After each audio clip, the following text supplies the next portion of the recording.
Un témoignage à présent dans ce journal, livré dans ce livre paru chez Edilivre, Le Veilleur de vie.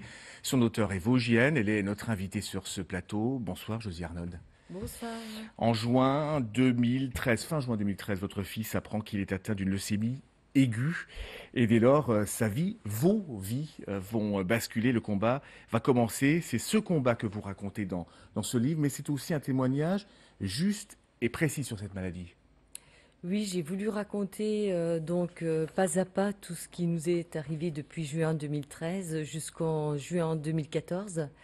Donc une année terrible entre les chimiothérapies, Il y en aura quatre. il y en aura quatre. Ouais.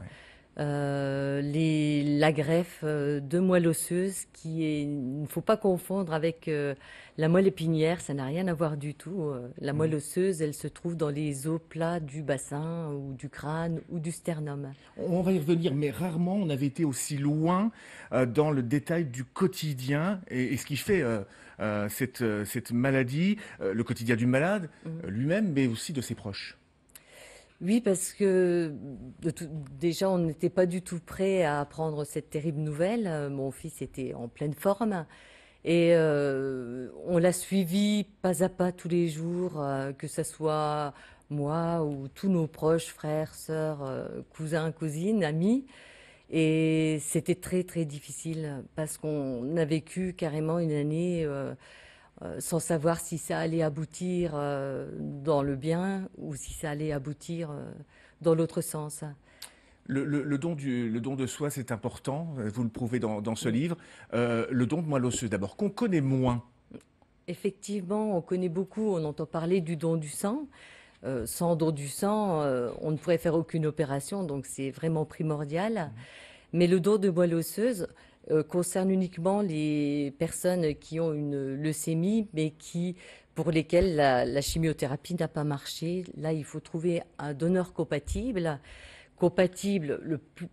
avec le plus de pourcentage Ouais. possible. C'est Et c'est une chance un sur un million. un Voilà, jumeau finalement oui, de compatibilité en effectivement. sang.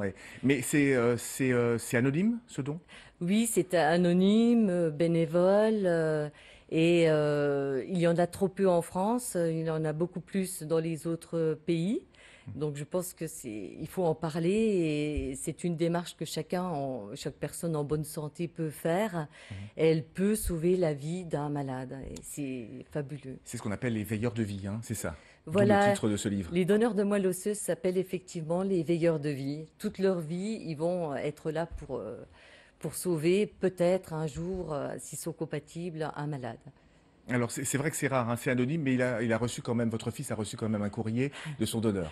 Oui, Voilà, vous le mettez dans et ce mon livre. fils comptait lui écrire, mais c'est le donneur qui lui a envoyé un courrier, donc qui est anonyme. C'est via le CHU de Nancy.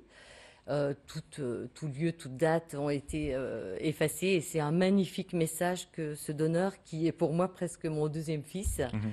a envoyé parce qu'il avait envie de savoir comment mon fils allait, si ça avait servi à quelque chose.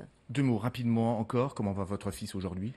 Aujourd'hui, il va bien, il a repris son travail dans le sport, dans un hôtel-club et il revit normalement. Et vous serez en dédicace pour ce livre, où et comment? Alors, je serai en dédicace sur Nancy le samedi 11 mars à la librairie L'Abri du Temps, qui se Mhm. trouve Grand Rue à Nancy, au 21. Merci beaucoup Josie Arnold, à lire absolument Le Veilleur de vie, c'est un très très beau témoignage. Merci à vous. Merci beaucoup. Du sport justement, puisque ce soir, eh bien...